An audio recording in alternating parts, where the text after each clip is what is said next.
حضرت ابو درداء رضی الله تعالی عنہ نه روایت ده، فرمایي چې نبی کریم صلی الله علیه وسلم فرمایلی چې په یو کلی په یو ځای کې درې کسان وي او هغوی منجمع سره ونه کړي نو په هغوی باندې شیطان یقینا مسلط کیږي، شیطان خپل قبضه کې اخلي.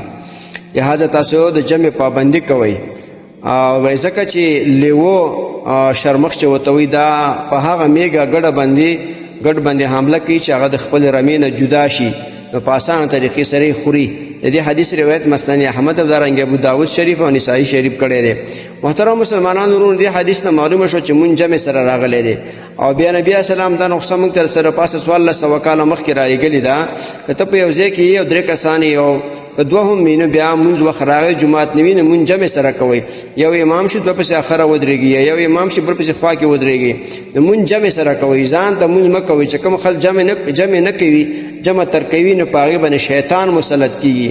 شیطان په هغوی باندې مسلط شي، قابو یې کړي، شیطان پې حملې کوي، شیطان یې بې غلطو لارو باندې روانوي. او نبي اسلام مثال دا ورکړی دی چې یو رمه ده د میږو ګړو او هغې نه یو ګډه جدا شوه او لیوه راغی، نو هغه ډېره په اسانه طریقې سره هغه خوري او تښتوي. نو دې وجې نه که ځان د شیطان د وسوسو نه، شیطان د مسلط کېدو نه بچ کوئ، تاسو مونځ جمع سره ادا کوئ، مونځ جمع سره کوئ. لہذا محترم مسلمانانو ورونو، شیطان ته دا موقع مه ورکوه چې تا په قبضه کې واخلي.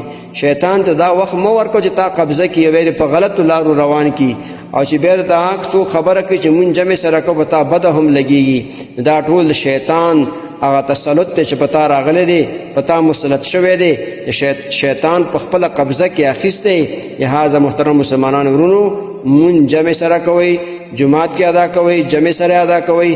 د مسلمانانو جماعت نه مه جدا کېږئ چې څو یو ځای کې مسلمانان مونځ جمع سره کوي، تم ورځه ځان ته مونځ مه کوه، مونځ جمع سره ادا کوه.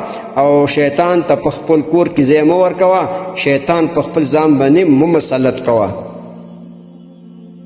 محترمو مسلمانانو ورونو، تاسو ته چې کوم روزانه د حدیث د مفهوم راځي نو د مهربانۍ او د ثواب له مخې نورو مسلمانانو ته لیږدوئ او شیر کوئ. والسلام. د دیوبندي مسلک حنفي کاروان سټوډیو لخوا وړاندې کیږي.